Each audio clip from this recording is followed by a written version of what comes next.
social and political order, by default creating an entire nation of radicals and revolutionaries where everyone is a suspect, equally guilty until proven otherwise.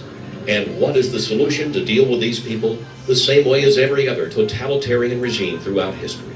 Marginalize their activities and lock them up. Prisons are being built, internment camps constructed, and laws passed that deal severely with anyone who dares to step out of line or ask too many questions. There are approximately over 600 prison camps in the U.S., all fully operational and ready to receive prisoners. They are all staffed and even surrounded by full-time guards, but they are all empty. These camps are to be operated by Fema should martial law need to be implemented in the United States. The camps all have railroad facilities, as well as roads leading to and from the detention facilities. Many also have an airport nearby. The majority of the camps can house a population of 20,000 prisoners. Currently, the largest of these facilities is just outside Fairbanks, Alaska. The Alaskan facility is a massive mental health camp that can hold approximately 2 million people. One possible FEMA camp has been rumored for years to be at an Amtrak train repair center located in Beech Grove, Indiana. While stories and web videos have attempted to report suspicious activities, the conclusion, when honestly investigated, is that there really is not any internment camp there. Approximately 600 employees work there daily. We uncovered no unusual buildings, equipment, or personnel.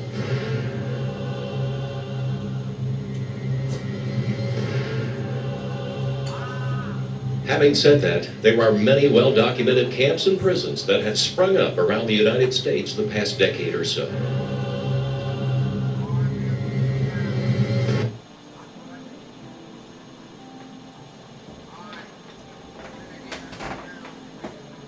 Wow, imagine that.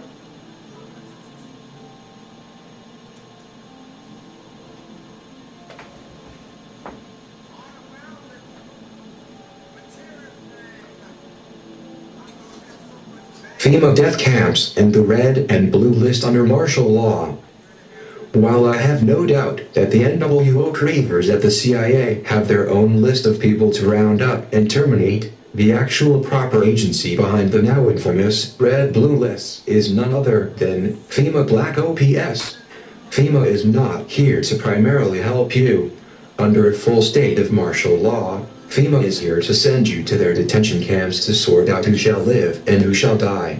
Those unfortunates whose names are found among the millions of fellow Americans on FEMA red-blue lists will never come out of the FEMA camps alive, although they may have to go through hell before they are finally terminated. Such offenders are essentially deemed resistors of the New World Order, as my CIA and military insiders told me personally. Oh, all of us in the CIA know all about the concentration camps in America and their purpose. We all know that their purpose is to terminate resistors of the New World Order under martial law. Source: Michael Amaholy, 20 years Naval Intelligence, CIA under Bush Sr. For example, the FEMA death camp of the Mojave is a full gas and cremating death camp, dedicated to the termination of all on FEMA's red-blue lists under martial law. I have previously documented this horrific death camp, and documented the eyewitness accounts of several former NWO supporters who were flown out there. My friends, Doc Marquis, Illuminati, and Elaine Nost, CIA Luciferian, formerly high-level Illuminati Luciferians, but now are supposed Christians for many years, were both flown separately to this facility in the Mojave Desert of California. It boasts a landing strip. According to another contact, a D agent who personally investigated this FEMA facility, it was recently doubled in size to increase killing capacity. It is fully staffed. All staff members wear black SWAT team uniforms. When I asked Doc Marquis what his sentiments were, back when he was a member of the Illuminati and given a tour of this killing facility, his reply was, "Sheer joy. I rejoiced at the thought of Christians being terminated in this place." A chilling response, but typical of this nation's Satanists and NWO supporters. This FEMA death camp was shown off as something the NWO and FEMA was literally proud of.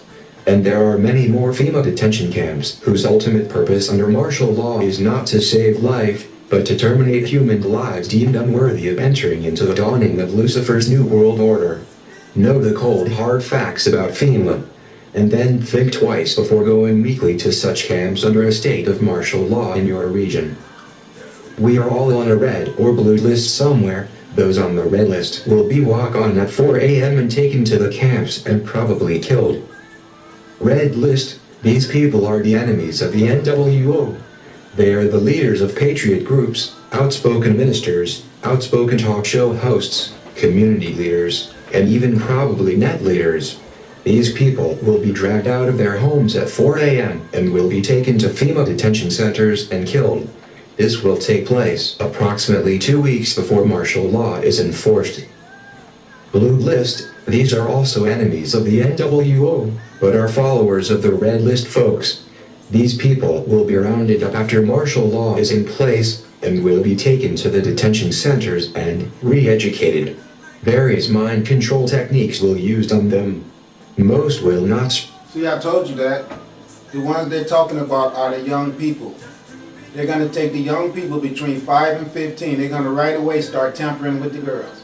Right away, brainwashing them, giving them drugs, fooling around with them, using sexual tactics on them that they know is going to be so mind controlling that it's out of this world. Then they're going to educate them to become the women that's going to rear the children. As they rear the children, they're going to instruct the children how to be abiding under the New World Order status. See, all this shit right here is the same shit that they've been showing you already with Star Wars, the Gestapo, the movie Doom, all this shit.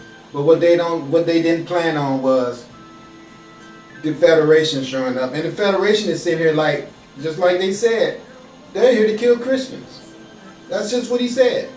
Nobody like Christians. Christians are very arrogant, and they are the reasons that everyone is stupid as hell. And these people know that. So they saying, we're not keeping them dumbass Christians around because they'll just build a world for us where we'll be vulnerable, just like they built that vulnerable shit for themselves. And all the non-Christians have to become vulnerable too, just because it was so many Christians, so many stupid ass Christians gave all their money to Bishop Blake to buy all this shit that this soldier has on.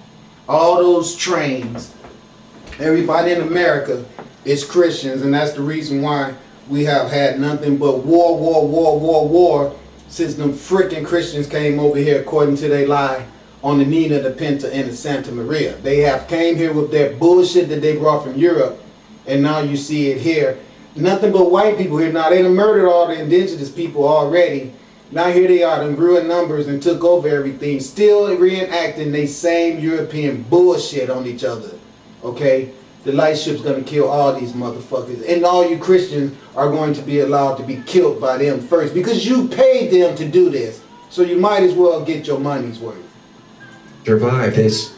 Mr. Springmeyer was not specific on exactly who was on the blue list, but I would guess that people such as you and I are on that list. Yellow list, these are citizens who know nothing about the NWO. I'm not on their list. Them motherfuckers is on my list. Which is the New World Order. And don't want to know.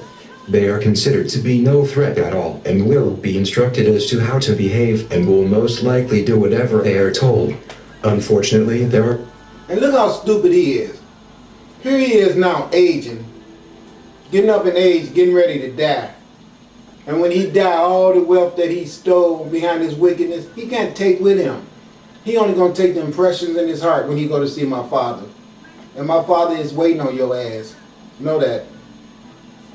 For too many of these to be effectively controlled, so many will be killed or starved. By the way, once you're in the FEMA camp, they will start... I told you. Gonna starve us. That's why there's no food growing in America right now. They're gonna stop taking all the food in the stores. You won't be able to go into Safeway and get no damn food. And all you idiots brought guns and bullets, no food. For the last 10 years, we all should have been growing food together, warehousing it, putting it up, waiting on this day to come. No, we too dichotomized through Christianity, Islam, Lutheran, Protestant, Jesus only, freaking, you name it, it's there. What you got? Protestant, Lutheran, Catholic, Christian, Muslim, all that separatism. What is it? Protestant, you name it, it's all there. Nothing but decision. And all based on the worship of some dead-ass white man who's here to dead everybody ass all over again. Dumbass shit. Or chipping the people with the satanic RFID chip 666. All this and much more is prophesied in the book. Why the hell do they need to put a stupid chip inside of you when they're going to put us all in concentration camps and they're going to know where we're at? See, this is stupidity. 666 is not the mark of the beast. 666 is carbon. It's melanin. It is God. Alright? They're not going to put no microchip in you when you go in that concentration camp. They're going to put you in a black box and ship your ass somewhere for somebody's dinner. Do not plan on being housed in those concentration camps. Those concentration camps are designed to murder people on mass scale. Steal your clothes, steal your gold watch, and all your belongings that's left in your house after they remove you from it. That's just the processing place where they're going to butcher you and prepare your ass to be somebody's dinner in those concentration camps. There is no longevity of existence in those places. Those things are temporary, 2 weeks tops for everyone to go in there. If you allow them to live 2 more weeks. Book of Revelation. Start opening your Bibles again and learn from God Himself how He wants us to walk according to His Word. The time is now. This may be your last chance.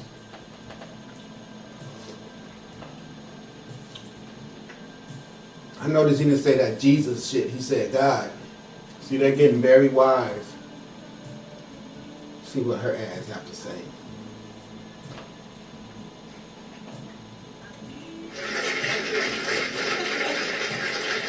Oh, thank you very much, Richard, and I am delighted to be here in these new headquarters. I have been often to, I guess, the mothership in New York City, but it's good to have an outpost of the council right here down the street from the State Department. We get a lot of advice from the council, so this will mean I won't have as far to go to be told what we should be doing and how we should think about the future. Richard just gave what could be described as a mini version of my... You know, something just came to my mind that I wanted to say. I keep forgetting to say this because my brain jumps around a lot. I've been getting around the local city here in Vancouver and Portland. When I came here a few years ago, things was kind of normal for any city that I've been to. You know, you had this bullshit that messed up demeanors of people and everything. Me being one of the people with messed up demeanors. I go through a lot of shit, so I get that back sometimes myself, but mostly I try to be Mr. Pleasant. Anyway, get to the point. I went into the county building the other day to get me some a bus pass, because I've been trying to get out and do little shit, and I notice every time I have to ride the bus, I'm spending $6, $7 a day and having to struggle to get to $6 or $7. I'm like, this is bullshit that you could be wise, 52 and live in the world. They just stagnated it so much. Everybody got to hold on to every penny. People, it's tight. It's tight for everybody. I know that. So I started going down there to the job search, the workforce there on Mill Plain. So I go in there, you know, they let you use the computers, they do everything in there to try to help you get back in the workforce, you know. And it's a bunch of women in there and some men, white ladies and white men. I see some melanated men in there, but this is why I brought that up. I remember about 20 years ago when I was here in Vancouver before I left, I went to that place. It wasn't where it's at now, it was more over on, I think it was on Broadway. Anyway, make a long story short, no, it was downtown too, I think, yeah, downtown on, I don't remember that street. But anyway, make a long story short, I was able to find a job through them last time. It was a pretty decent job too. So I moved away from Vancouver and this and that. But when I came back, things got hard. So I was going down in there to see about getting some